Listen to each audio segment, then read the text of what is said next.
Infection rate is down just a little now, 4.3%. There are concerns over the spread of the so-called New York variant of the coronavirus, and testing shows dozens of confirmed cases here in our state. Since the flames broke out Wednesday morning, state officials are looking into what caused the fire at the town-owned property. Crews will notice an increased police presence this morning, and that's because one of the students has. Thank you. Well, we have a lot more ahead on Good Morning Connecticut. At 9, the fight for equal pay continues between women and men. We hear from a U.S. soccer star about gender inequality. And we're stretching your dollar on how to spot fake reviews when shopping online. We'll be back right after a short break. For equal pay, U.S. soccer star Megan blasting U.S. soccer and the NCAA for their treatment of women in testimony before a congressional committee. ABC's Will Reeve has the details. Thank you. Well, still to come at 9 after one full where they would be responsible for helping their kids learn from home while balancing their own new home life 1 year ago. And a new survey is reflecting the challenges and unexpected benefits of learning during the pandemic.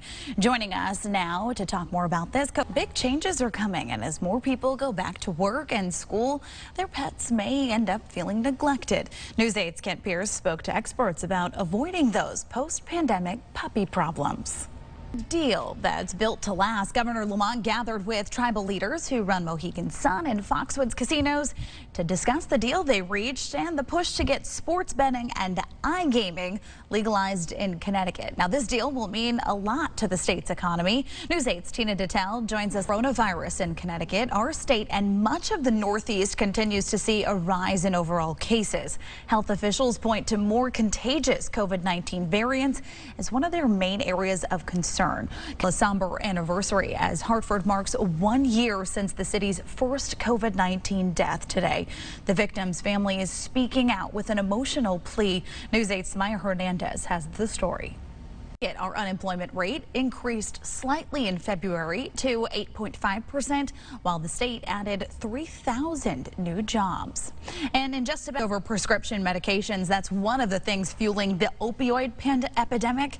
Now, folks in Bristol have a new way to get rid of old medicine. News 8's Kent Pierce has the details. Well, next on News 8 at noon, maybe gloomy outside your window, but that could be changing. Ashley. Well, you know what's great about the NCAA tournament season? Exciting finishes. Check this out.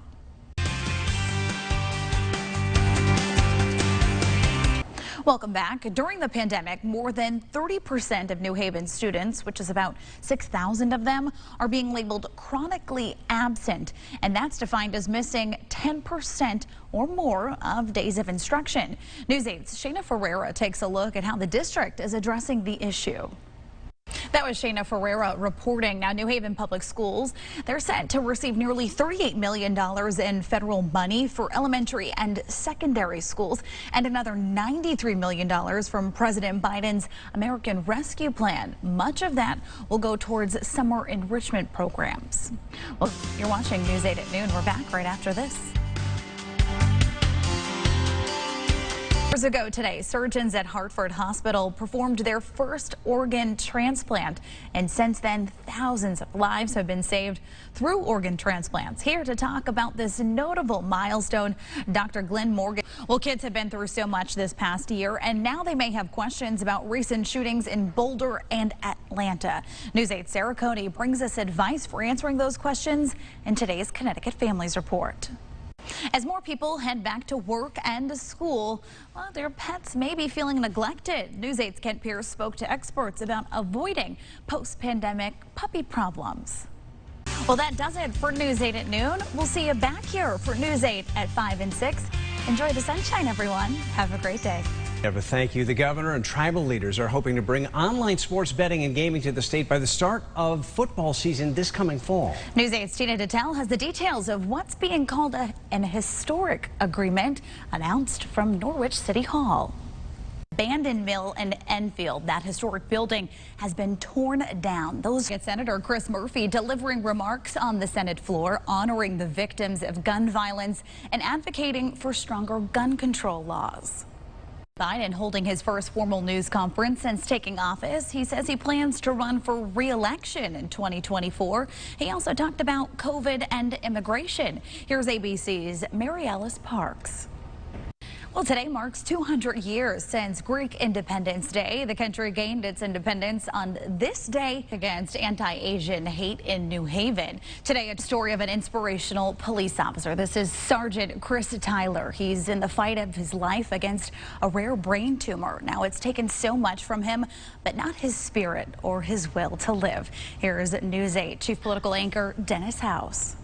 Already a lot higher than they were this time last year, and some experts think they'll go up even more with more people